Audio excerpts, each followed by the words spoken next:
isolation de combles et conseil en rénovation énergétique du logement.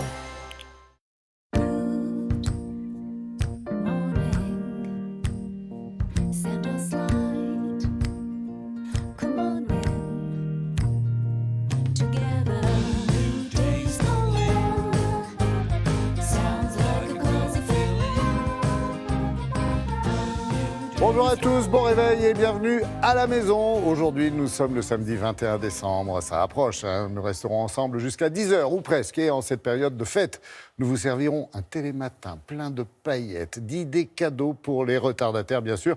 Il y en aura pour tout le monde, rassurez-vous, et notamment pour les gourmets avec un menu dernière minute pour ceux qui veulent préparer un repas de Noël mémorable, mais qui ont peu de temps et peu de sous.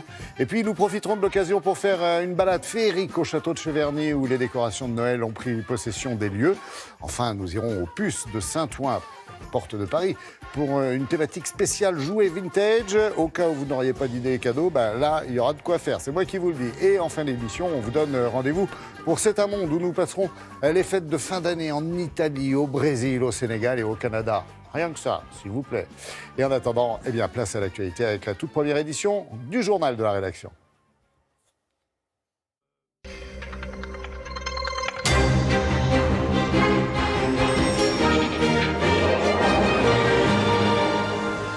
Bonjour à tous, pas de trêve de Noël dans les transports pour ce grand week-end de départ en vacances. Combien pourront prendre le train pour passer Noël en famille? Selon la SNCF, la moitié des TGV sera en circulation. Un train sur 4 pour les intercités, 1 sur 5 pour les Transiliens et 3 TER sur 10. Le trafic international sera lui aussi perturbé. 17e jour de grève des cheminots, donc la CFDT a finalement décidé hier soir de poursuivre le mouvement. Et si l'UNSA appelle à une trêve, beaucoup de militants ne sont pas d'accord. À la gare de Lyon, Jean Chamoulot. Après de longues heures de discussion, parfois laborieuses, la CFDT cheminot a décidé de poursuivre la grève pendant les fêtes de Noël et rejoint donc la CGT et Sudrail, et ce contre l'avis de Laurent Berger, le secrétaire général de la CFDT. Mais certains militants estiment que les garanties apportées par Édouard Philippe ne sont pas suffisantes. De son côté, l'UNSA, deuxième syndicat majoritaire à la SNCF, a annoncé vouloir faire une trêve pendant cette période de Noël. Mais voilà, au sein même du syndicat, là aussi, certains militants refusent cette trêve et annoncent poursuivre le mouvement, notamment à Lille, à Rennes ou ici par exemple à la gare de Lyon, où un train sur 2 seulement sera assuré. Ce qui fait qu'aujourd'hui, pour ce premier grand jour de départ en vacances, tous les syndicats sont donc en grève. Et puis en raison de cette grève pour ce week-end de grand départ, les gares routières sont prises d'assaut. C'est le cas par exemple à la gare de Bercy à Paris, Floriane Olivier et Mérac Movsisyan.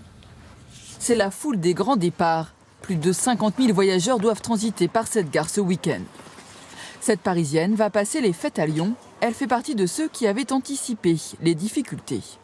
Avec mon mari, dès qu'on a su qu'il y avait des annonces de grève pour décembre, on a tout de suite abandonné l'idée de prendre le train. En fait, on a pris nos billets de bus dès le mois de septembre. L'avantage, c'est qu'on a pu avoir des places de bus vraiment pas chères du tout. Mais pour les autres qui avaient prévu de partir en train, c'est plus compliqué. Achetés à la dernière minute, certains billets de bus ont vu leur prix s'envoler jusqu'à 193 € pour un Paris-Bordeaux. Mais les voyageurs n'avaient pas vraiment le choix. On a annulé notre tour devant l'incertitude des transports. On a préféré prendre un bus qui était plus sûr, même si c'est plus long et plus cher que le billet initialement réservé. Mais au moins, on est sûr de repartir et d'arriver. Des trajets encore rallongés par les bouchons. Le gouvernement a donc autorisé les conducteurs à rouler 2 heures de plus par jour du 18 au 24 décembre. Ils sont habituellement limités à 9 heures de conduite quotidienne. Par rapport aux jours de grosse affluence, oui, c'est pas mal parce que ça nous permet d'éviter des amendes par rapport aux bouchons. Donc ça nous permet quand même d'avoir 2 heures de plus, on va dire, pour pouvoir pallier à ces inconvénients. Et le flux des voyageurs n'est pas près de diminuer. La plupart des trajets en bus affichent complet ces prochains jours. Et pour les automobilistes, le trafic sera particulièrement dense en raison de cette grève et de plus un jour de vacances. La journée est classée orange dans le sens des départs au niveau national. Et Bison Futé recommande d'éviter de quitter les grandes métropoles entre 10h et 18h. Loin de cette crise de la réforme des retraites, Emmanuel Macron poursuit son voyage en Côte d'Ivoire. Il a partagé hier un dîner de Noël avec les forces françaises stationnées dans le pays. Parmi les objectifs de cette visite de 48 heures, renforcer les relations bilatérales entre Abidjan et Paris. Nous retrouvons sur place notre envoyé spécial Jeff Wittenberg. Loin du conflit social sur les retraites, c'est en chef des armées qu'Emmanuel Macron s'est exprimé ici hier soir sur cette base militaire d'Abidjan, la plus grande base française d'Afrique de l'Ouest, et rendant hommage aux 13 militaires de l'opération Barkhane qui ont trouvé la mort dans un accident le 24 novembre. Il a eu ces mots: il faut donner une nouvelle force à la lutte contre le terrorisme djihadiste. Et d'ailleurs, sur son chemin du retour vers Paris, demain, Emmanuel Macron s'arrêtera à Niamey, une autre base de l'opération Barkhane. Au détour d'une phrase, il a eu aussi une phrase pour l'actualité sociale tout de même, répondant aux inquiétudes des militaires qui eux aussi se demandent comment sera financée et quelle retraite ils toucheront. Il a eu ces mots: quand on est militaire, on ne touche pas une retraite, on a une pension, c'est différent, a dit le président. C'est la fin de cette édition. J'aurai le plaisir de vous retrouver à 7h30. C'est à vous, Laurent. Merci et bien sûr à tout à l'heure pour d'autres infos. Bon, c'est pas pour dire, on n'a toujours pas de dessert, alors au secours, Karine!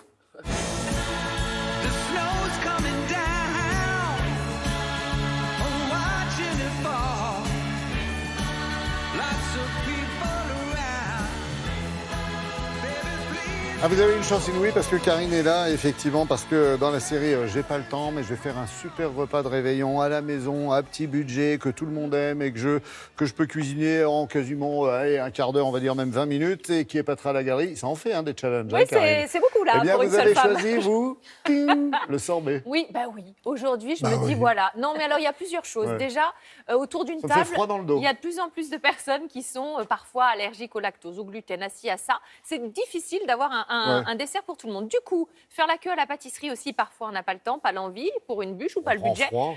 L'idée, c'est de vous proposer un dessert rafraîchissant. On va faire la glace maison, mais vraiment le sorbet vite fait, bien fait. Avec la sorbetière. Non, pas besoin. Alors on va pas se lancer dans la chatte d'une sorte. Mais non, vous allez vraiment, il faut un mixeur, c'est tout. Et surtout, je vais vous apprendre à faire la nougatine parce qu'on est quand même en période de fête. Et voilà ce qui va donner le petit supplément d'âme à votre sorbet. On va faire la nougatine maison. Vous savez la faire? Non. C'est pas Je fais jamais de compliqué. dessert, moi. Ouais, et on s'en fait tout un monde. C'est pas compliqué du tout. En revanche, j'attire votre attention sur le fait qu'il faut être très vigilant quand on a lancé la nougatine parce que ça monte à très haute température. On fait attention à ses enfants. On prend un rouleau à pâtisserie au cas où. Je vous explique tout. On est parti pour faire notre sorbet fruits rouges et nougatine. Vous avez besoin pour le sorbet de fruits rouges surgelés, de bananes surgelées, un yaourt au soja, du lait d'amande, du sirop d'érable et des groseilles. Pour la nougatine, c'est amandes, sucre, un peu d'eau et de vinaigre.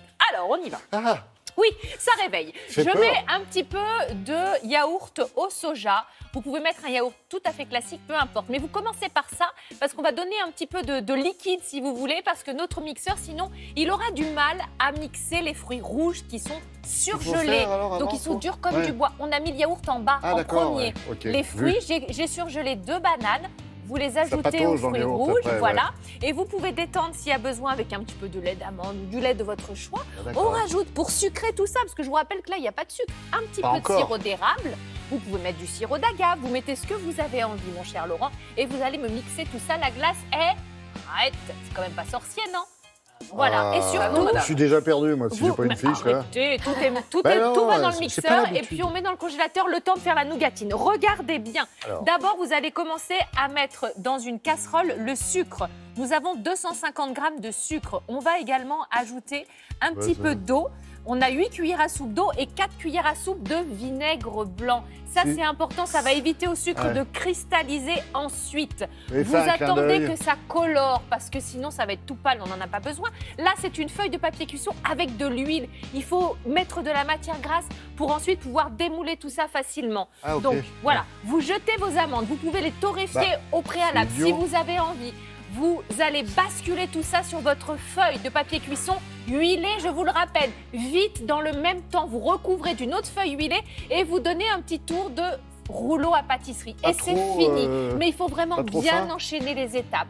Bah, après, c'est vous qui voyez. Si Ah vous bah les vous mettez... les avez pas achetées les amandes, elles sont là. Mais non, mais la quel casserole. petit rigolo. Donc, vous allez laisser refroidir tout ça et vous allez casser tout simplement votre nougatine qui va Bravo. pouvoir décorer tout ce que vous voulez. En l'occurrence, là, ce sera notre petit un puzzle. sorbet de Noël. C'est un pulse. Vous avez vu, il n'y a rien de compliqué. Simplement, il faut vraiment être très vigilant au moment où on commence à faire cette recette. Ouh là là, je vous ai Putain, tout vous dit. êtes claqué, là, oui, non il faut. Ouais, oui. je vous sens, Bah, j'ai tout je donné la dans mon sens, menu de wow. Noël. Mais j'avais envie de vous apprendre à faire des choses que tout le monde aime et qui peuvent, donner un petit coup de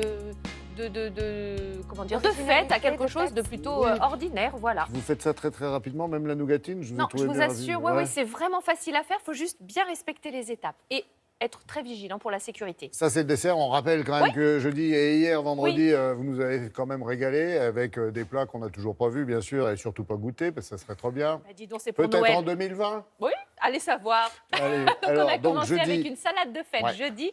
On a carrément fabriqué la petite corolle, vous le voyez, c'est en haut à droite de votre écran, qui contient la salade. Et ce qu'on voit dépasser, c'est des petits cœurs, des petits sapins, des petites Vachement étoiles. beau. Fait C'est dans le très pain et joli, la pardon. betterave, voilà. Ouais. C'est tout fait maison, on peut le faire avec ses enfants, c'est tout mignon. En bas, à gauche de l'écran, vous avez la couronne de Noël. On n'en voit qu'une partie, la partie arrondie. On est avec de la pâte feuilletée, des poireaux, de Ouais. la feta, du saumon. Ça, c'est des choses qui plaisent en principe Ah, au plus grand nombre. la Et puis feta, c'est aujourd'hui, ça. pour se rafraîchir, pour pas s'alourdir, eh bien, cette petite fraîcheur de sorbet avec la nougatine maison maintenant, vous savez la faire. Tang, tang. Merci Karine. Et joyeux Noël. C'était délicieux. Merci.